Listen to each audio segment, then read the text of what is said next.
अखिल पंच परमेष्ठी भगवान की जय। अनंत अनंत से परमेष्ठी भगवान की जय। फुलनायक पार्श्वनाथ भगवान की जय। शांतिनाथ भगवान की जय। शशनायक महावीर भगवान की जय। ओमटेश्वर बाहुबली भगवान की जय। 24 तीर्थंकर भगवंतों की जय। आचार्य श्री कुमकुम गुरुदेव की जय। आचार्य श्री समंतनाथ जी स्वामी की जय। आचार्य गुरुदेव श्री देवनंद जी महाराज की जय। हम गुरुदेव श्री जयगिरि जी महाराज की जय। समस्त आचार्यों की जय। इनकम नौकर महाराजों की जय। राजस्थान जी निवानी माता की जय। श्री रत्नकिरण सावकाचार ग्रंथ की जय। जैन धर्म की जय। जय भगत दिवस महाराज की जय। जय जय। नमस्कार। सामायिक के बारे में चर्चा चल रही थी। गाथा नंबर 57 में 97 नंबर में आचार्य श्री कहते हैं असमय मुक्ति मुक्तम पंचाधानाम मशेष भावेन सर्वर्थ च सामयिका सामयिकम नाम संसंति। क्या कहा? असमय मुक्ति मुक्तम यानी एक निश्चित समय के लिए पांचों पापों से मुक्त होना। हाँ, फिर पांचों पापों का त्याग करना। हाँ, हिंसा झूठ चोरी कुशील परिग्रह, ये जो 5 पाप है इनका एक निश्चित समय की मर्यादा के लिए त्याग करना। किस प्रकार से? कृतकालिक अनुमोदना से। न 5 पापों का त्याग करता, न खुद करेगा, न किसी के द्वारा कराएगा, न जो कर रहा है उसकी सराहना करेगा। हाँ, ऐसा पर कह रहे कि कृतकालिक अनुमोदना से क्या सर्वत्र, क्या कहा? सब जगह मर्यादा के भीतर भी और बाहर भी। पहले में क्या था? दिग्व्रत में क्या था कि एक मर्यादा है। दिग्व्रत में क्या था? मर्यादा थी। लेकिन यहाँ पर क्या सामायिक में है? मर्यादा के भीतर भी और बाहर भी 5 पाप है। सावध सभी प्रकार से त्याग है। यहाँ पर कह रहे कि इतने समय के लिए 5 पापों का त्याग करेगा। और कह रहे हैं कि पंचांत 5 वगैरह, ये यहाँ पर बात आई। भैया सामयिक वास्तव में है क्या है? ध्यान क्या है? सामयिक क्या है? तो आचार्य क्या कह रहे हैं कि 5 पापों से मुक्त होने, 5 पापों से मुक्त होने। और उसका प्रतिफल क्या है? सामयिक का प्रतिफल क्या है? समता भाव। सामयिक क्या है कि भाई माला फेंकने का नाम सामयिक है क्या? नहीं। 15 मिनट आधा घंटा आदि जो माला फेर रहे हैं बोले सामयिक हो गया? सामयिक का प्रतिफल है। सामयिक क्या है? समता भाव का नाम सामयिक है।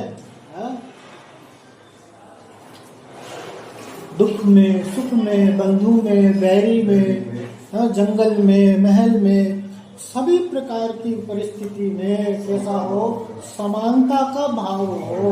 राग द्वेष के अभाव का नाम सामयिक है। आत्मा का जो निर्मल परिणाम है ना, उसे क्या कहते हैं? वो सामयिक है। क्रिया का नाम सामयिक नहीं है। और वो सामयिक क्या कि भैया गृहस्थ के लिए क्या कहा कि हमेशा सामयिक नहीं हो सकता। मुनि के लिए क्या कहा? मुनि को सर्वत्र सामयिक होगा उनके पूरे, क्योंकि क्या है? उनको किसी प्रकार का विकल्प ही नहीं है। भाई घर आदि का त्याग क्यों किया? व्यापार आदि का त्याग क्यों किया? ये निर्विकल्प अवस्था की प्राप्ति के लिए। और निर्विकल्पता जहाँ पर है वहाँ पर समता है।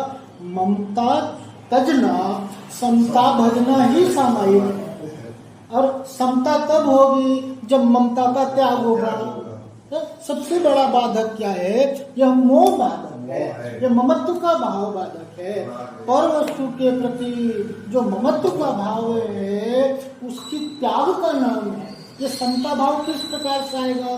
समत्व का भाव। समत्व का भाव से क्या समझेंगे? समानता। जो समानता का भाव आता है भैया, कोई विकल्प ही नहीं है। क्या भी बाहर में हो जाए, मतलब दुख का प्रसंग आ जाए, चाहे सुख का प्रसंग आ जाए, सामने कोई शत्रु खड़ा है, भाई मित्र खड़ा हुआ है, कैसी भी विपरीत परिस्थिति आ जाए, लेकिन वहां पर कैसा? समत्व का। शरीर से मोह का त्याग होगा। सबसे तो पहला क्या है कि शरीर से मोह का, आप कायोत्सर्ग करते हो ना, कहते ना कायोत्सर्ग करो, तो कायोत्सर्ग किसे कहते हैं? काया का उत्सर्ग, शरीर का उत्सर्ग, शरीर का त्याग। 9 बार नमोकार मंत्र पढ़ा तो क्या कहा कि कायोत्सर्ग। तो जब तक 9 बार नमोकार मंत्र का पाठ कर रहे हो तो क्या करें? काया से दृष्टि हटाना और मंत्र के प्रति एकाग्र चित्त करना। चिंता निरोधो ध्यान, चिंता के निरोध का, चिंता के अभाव का नाम ध्यान है। किसी भी एक विषय पर एकाग्र चित्त होकर के मंत्र है, प्रभु की प्रतिमा है, स्वाध्याय भी कर रहे हैं। देखो ये क्या है ना, कई बार क्या लोग सोचते हैं कि माला फेरने का नाम सामायिक है, कि भाई सामायिक का समय आ गया। क्या कहा? 3 घड़ी के लिए सामायिक, सुबह में, दोपहर में, दो घड़ी, प्रत्येक 2 घड़ी। तो कितने मिनट का एक घड़ी होता है? 24 मिनट का एक घड़ी होता है। तो 48 मिनट की सामायिक प्रतिमा के धारी के लिए यहाँ पर सुबह दोपहर शाम की सामायिक करो। तुम दिन भर है तो सामायिक कर नहीं सकते, लेकिन क्या था कि 3 घड़ी, 3 समय के लिए 2 घड़ी की सामायिक करने के लिए। और 5 पापों से मुक्त होने की बात, क्योंकि 24 घंटा एक गृहस्थ के लिए 5 पाप रूप भाव चलते हैं। आप मंदिर में आते हो ना, भगवान की पूजा करते हो ना, तो आपको भगवान की पूजा कर रहे हो तो आपको शांति की अनुभूति क्यों हो रही? मन से अंदर से जो ये है ना, विकल्प दूर नहीं होता। आपको अच्छा लगता है ना कि भाई हमने स्वाध्याय किया, हमने माला जाप किया, हमने विधान किया, हमने आराधना करी, तो इन सब के प्रतिफल स्वरूप जो शांति की प्राप्ति होती है, जो सुख की प्राप्ति होती है, उसका कारण क्या है? नहीं कि उस समय क्या हुआ, आपके 5 पाप रूप भाव नहीं आ रहे। आपको अगर शांति ले, आपने आधा घंटा 15 मिनट पूजा करी, तो उसके बाद आपको शांति की अनुभूति हुई, तो आप विचार करना इतनी देर तक है सो मेरे अंदर इस प्रकार के कोई भी भाव नहीं है। किसका प्रभाव है? कि आप जिन देर के निकट थे, आप उनकी पूजा आराधना में लीन थे। जैसे पुलिस स्टेशन में बैठा हुआ चोर है, सामने सुपरिटेंडेंट बैठा हुआ है, उसको चोरी का भाव आएगा मन में? ख्याल ही नहीं आएगा, डंडा हाथ में, उल्टा सीधा सोचे। पुलिस स्टेशन में बैठ करके कोई उल्टे सीधे चोरी विचार नहीं कर सकता। ऐसे ही जिन मंदिर, जिन प्रतिमा या उस समय प्रतिज्ञा संकल्प का परिणाम होता है कि अगर आपकी संकल्प की दृढ़ता है, आप कहीं पर भी, मतलब भाई मंदिर तो बहुत अच्छी बात है, आप मंदिर में सामायिक करो, लेकिन क्या कहा कि आप कहीं भी हो, घर में भी आप सामायिक कर सकते हो, दुकान में भी आप सामायिक कर सकते हो, लेकिन क्या कहा कि भाई इस बात की सावधानी रखना कि ये 5 पाप रूप विचार मन में नहीं आए। कि यहाँ पर लिखा असमय मुक्ति मुक्तम, निश्चित समय के लिए 5 पाप का कृतकारिक अनुमोदना से त्याग का नाम क्या है? सामायिक है। अब क्या कहा कि भैया सामायिक के किस प्रकार से इसको हम धारण करें, तो गाथा नंबर 58 के माध्यम से बताते हैं। 98 का उच्चारण करेंगे। मूर्धरुः मुष्टिवासो बंधन पर्यंक बंधनम चापी स्थानमुपवेशनम वा समयम जानन्ति सम्यग्जाः मूर्धरो मुष्टिवासो बंधम पर्यंक बंधनम चापी स्थानमुपवेशनम वा सम्यम जानति सम्यग्जाः। क्या कहा? सम्यग्जाः यानी आगम के ज्ञाता पुरुष, क्या समय के ज्ञाता पुरुष। क्या कह रहे? मूर्धरो मुष्टि वास बंधन, क्या कह रहे? केश बंधन, मूर्ध रो मुष्टि बंधन यानी मुट्ठी बांध, केस यानी बाल, बाल होते हैं ना, चटा बांध देते हैं, गांठ लगा देते हैं, चोटी बांधते, तो कह रहे हैं। और क्या कह रहे हैं, मुष्टि बंधन में यानी मुट्ठी का बंधन करना। और क्या रहे, वस्त्र बंधन यानी कपड़ा है, वस्त्र उसमें गांठ लगा देते हैं, तो ये कह रहे हैं। बंद काल को च और पर्यंक बंधनम यानी पद्मासन लगाना। पद्मासन जानते हैं, पाव पे ऐसा पाव, जैसे भगवान की मुद्रा कैसी मंदिर में पद्मासन मुद्रा में रहती है, दो मुद्रा रहती है ना, परमासन और खड़गासन। तो कायोत्सर्ग से खड़े रहना, वो खड़गासन मुद्रा में या पद्मासन मुद्रा में। अथवा उपवेशनम बैठकर कायोत्सर्ग करना। अपि भी समयम सामयिक के योग्य समय जानती, जानते हैं। क्या कहा कि आगम के पुरुष कह रहे कि केश बंधन, जब तक बाल में गांठ लगे। अब पहले का समय था, पहले, आज तो घड़ी वगैरह आ गए अपने पास है, एक से घड़ी है सामने रखी हुई है, तो अपन घड़ी देख करके और समय का मर्यादा कर सकते हैं, सामने दिख रहा है इतने बज गए। लेकिन पहले आज से 100 साल 500-400 साल पहले की बात है, तो लोग क्या करते थे कि गांठ लगा लेते थे, बाल में गांठ लगा लेते थे कि जब तक है सो गांठ लगा रहेगा, और कपड़े में गांठ लगा लेते थे। और एक रेत वाली घड़ी चलती थी नहीं पहले, कि रेत पलट करके इधर तक आएगा तो एक उसको समय का प्रभाव है, और एक कारण से सूर्य है उसकी रोशनी इधर से इधर तक आ जाएगी। ये सब के आधार से समय का वो प्रमाण करते थे। तो उस समय की बात है। तो उसके उदाहरण स्वरूप आचार्य ने कहा कि मुट्ठी बंधन से, मुट्ठी बांध लेना, वस्त्र में गांठ है, वस्त्र में गांठ आदि लगा करके वो समय का प्रमाण। और कैसे कहा कि पद्मासन लगा करके, भाई आप पालती मार के पद्मासन में जब तक आपको अनुकूलता हो हम बैठे रहेंगे तब तक हम सामायिक रहेंगे। या खड़गासन से कह रहे काव्य की मुद्रा में जब तक खड़े रहेंगे तब तक सामायिक रहेंगे।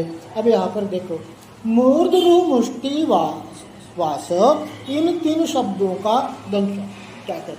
जिस प्रकार समय का ज्ञान करने के लिए आजकल घड़ियों का, अभी अपनी बात हुई कि कह रहे कि पहले के समय के ज्ञान के लिए श्रावक सामायिक में बैठते समय ऐसा विचार कर लेते थे कि जब सहज भाव से चोटी की गांठ लगी रहेगी, अथवा जब तक मुट्ठी बांध सकूंगा, ये मुट्ठी बांधा है जब तक वो बांधना अनुकूल रहेगा, अथवा जब तक दुपट्टा आदि की गांठ सहज भाव से लगी रहेगी, दुपट्टा आदि में जो गांठ है वह सहजता से लगी रहेगी, अथवा जब तक पालती, ये इन सब पालती मारकर बैठना या खड़गासन में जब तक निराकुल रहे। भैया कि आप हमेशा तो नहीं बैठ सकते पालती मार करके, दिन भर तो नहीं बैठ सकते, थोड़ी देर के बाद में क्या होता है कि एक आकुलता जैसी स्थिति बनती है।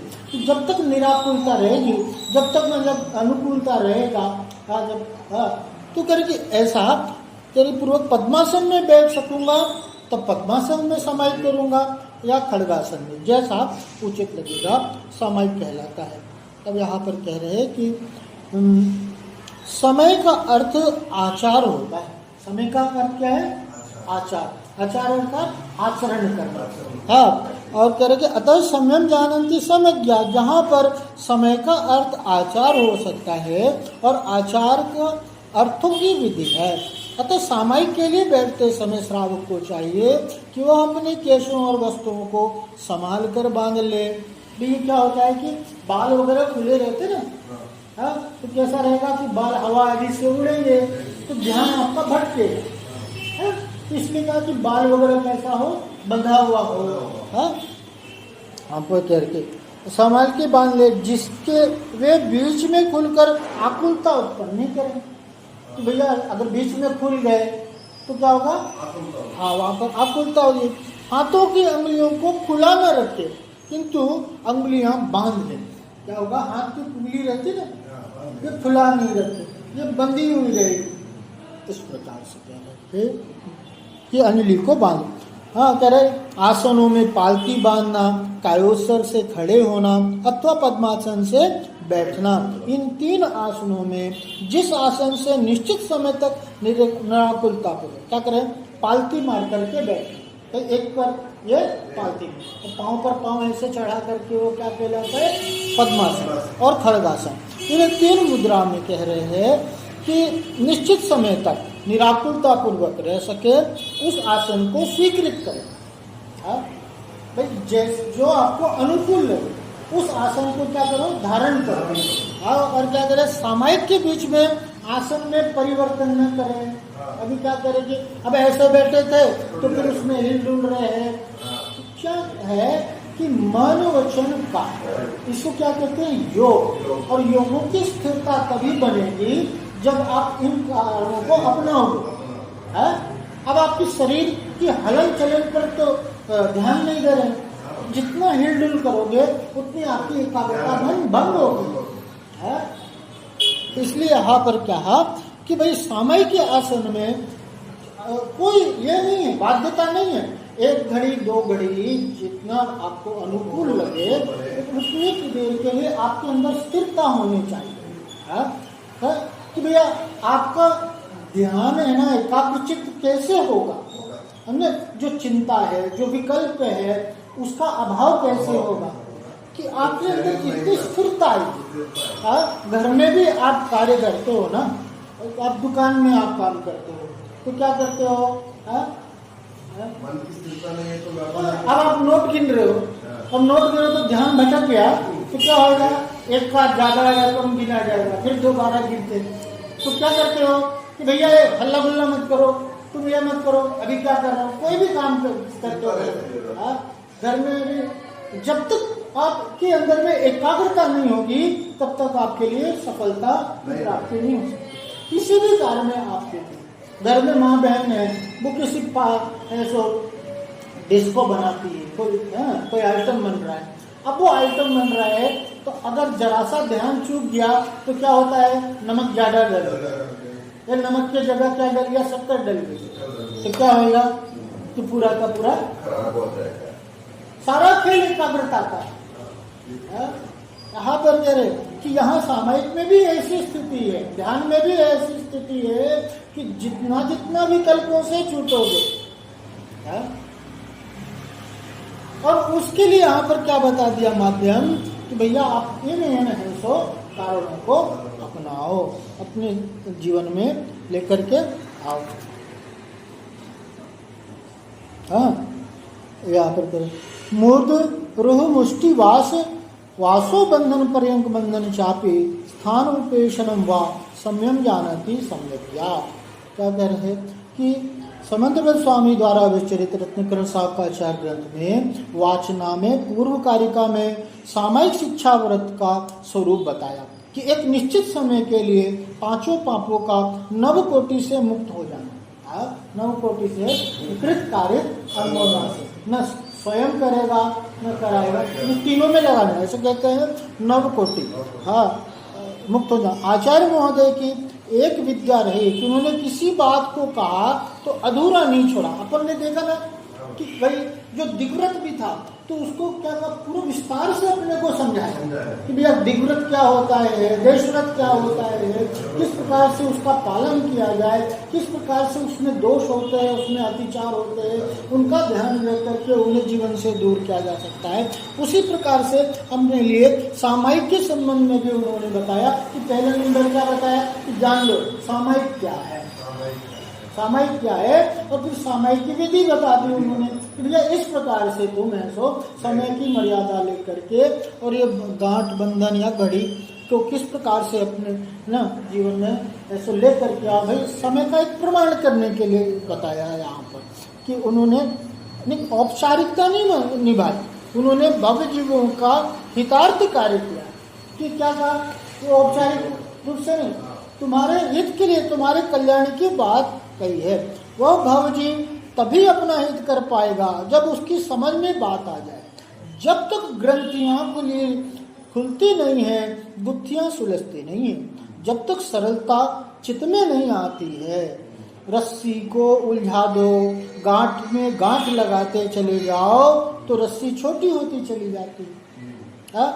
उस रस्सी का उपयोग करना बड़ा कठिन है। उस रस्सी से कोई कुएं से पानी खींच पाएगा? यदि किसी की आंतें उलझ गई हो तो भोजन को पचा नहीं पाएगा। मस्तिष्क की नसों का जाल उलझ जाए तो मस्तिष्क सोच नहीं पाएगा। जिह्वा के तंतु उलझ जाए तो व्यक्ति स्पष्ट बोल नहीं पाएगा। उलझा हुआ व्यक्ति अपनी मंजिल तक बुद्धिपूर्वक चलकर नहीं पहुंच पाता। कदाचित संयोगवशात पहुंच जाए तो बात अलग है। क्या कह रहे हैं कि भैया जितना जितना उलझन से छूटोगे, क्या होता है कि उलझन समस्या के बारे में सोचते हैं तो क्या होता है, समस्या बढ़ती ही चली जाती है। यहाँ पर क्या सुलझने का मार्ग है, ये मार्ग क्या है, उलझने का नहीं है।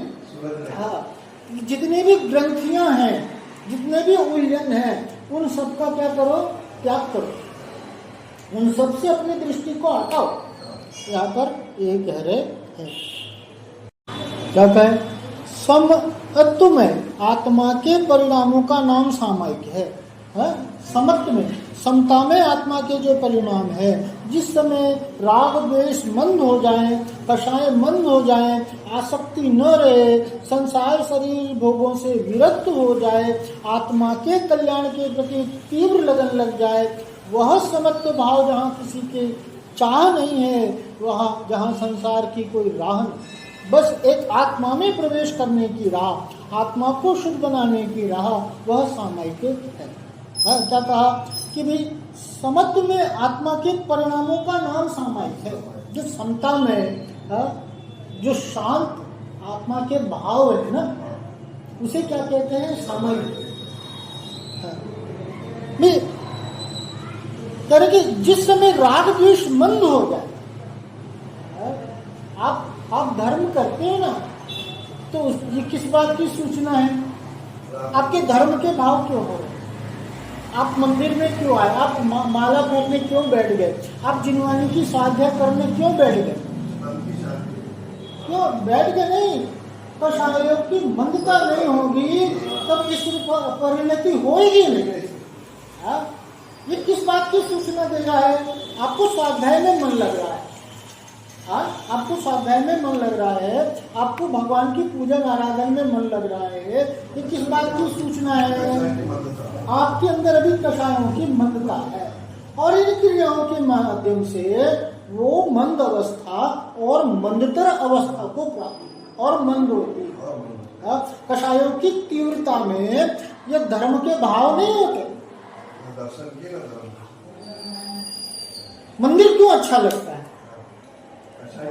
मंदिर क्यों अच्छा लगता है, भगवान की पूजा आराधना करना क्यों अच्छा लगता है, भाई घर में भी बैठे थे ना, वहां पे आप क्या दिक्कत थी, वहां से उठ करके मंदिर में क्यों आ गए, कितनी सुविधाएं हैं, जो चाहो सो है, यहाँ तो कुछ भी नहीं है, प्यास लगी तो पानी का भी नहीं है, वहां तो गए और फ्रिज खोले और ऐसा पानी पी लिया, जब मन में आए तो टीवी चला करके टीवी देख लिया, सबको तो सुविधा है, लेकिन मंदिर में क्यों आए, कि जो बात थी ना घर में क्या, घर परिवार, ये टीवी आदि, ये बच्चे वगैरह, दुनिया भर की जंजाल झंझट, उन सब के बीच में रह करके आत्मा का ध्यान नहीं किया जा सकता। मंदिर में क्या है, एसी लगा हुआ है क्या, फ्रिज है, टीवी है क्या, इसलिए कहा कि ऐसे स्थान का तुम चयन, मंदिर में इसलिए आया व्यक्ति, और मंदिर में आकर के भी अगर ऐसे भाव हो तो फिर क्या अर्थ है। अपने अंदर यह बात की सावधानी रखनी चाहिए कि मेरी सोच की दिशा किस ओर जा रही है। समता भाव मतलब का नाम सामायिक है। जितना जितना राग द्वेष का अभाव हो जाए, मोक्ष कहाँ है, मोक्ष कोई ऐसा कोई स्थान है जहाँ पहुंच जाएंगे, वो स्थान पे बैठ जाएंगे, वो मोक्ष हो गया।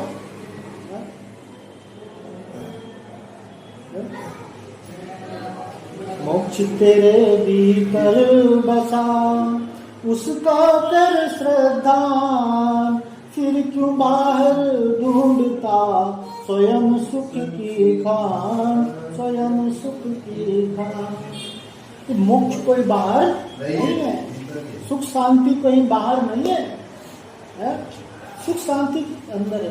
जितना जितना अंदर डूबते जाओगे, हाँ, सब कुछ खो देने का नाम क्या है? सामायिक। सब कुछ खो दो, ये बाहर में जो कुछ भी है ये सब कुछ खो देगा, वही क्या है? स्वयं को पाएगा।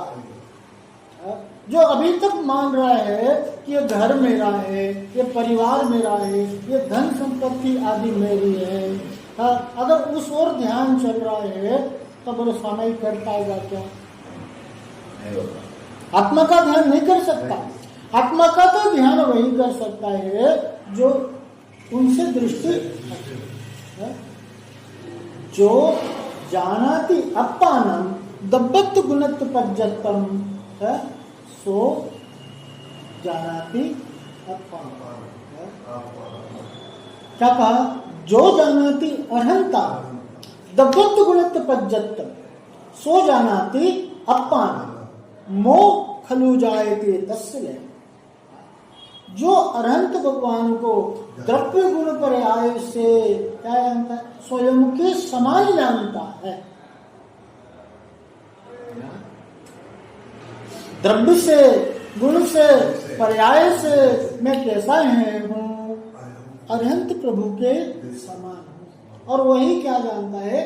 आत्मा को जानता है, स्वयं को जानता है, और उसी का समस्त मोह नष्ट होगा। ये सामायिक किसके लिए होगा? सम्यक दृष्टि के लिए ही सामायिक होगा। और सम्यक दृष्टि वही है जो आत्मा को जानता है, जिसका मोह दूर हो गया है, वह आत्मा का ध्यान कर सकता है। राग द्वेष की मंदता, राग पूर्वक उसका जीवन में अभाव करना ही एक धर्मी का लक्ष्य होना चाहिए। ऐसी सच्ची सामायिक की प्राप्ति हम सभी को हो, इसी मंगल भावना के साथ। यहीं तक बोलिए पंच परमेश्वरी भगवान की जय, अनंतानंद से परमेश्वरी भगवान की जय, मूलनायक पार्श्वनाथ भगवान की जय, शांतिनाथ भगवान की जय, शशनायक महावीर भगवान की जय, गोमतेश्वर बाहुबली भगवान की जय, 24 तीर्थंकर भगवंतों की जय, आचार्य श्री कुंकुन गुरुदेव की जय, आचार्य श्री समंत भज्जी स्वामी की जय, आचार्य गुरुदेव श्री देवानंद जी महाराज की, मम गुरुदेव श्री जयगिरि जी महाराज की, समस्त आचार्यों की, महाराजों की, वाणी माता की, श्री रत्नकरण सावकाचार्य, जैन धर्म की जय, जय महाराज की जय, जय।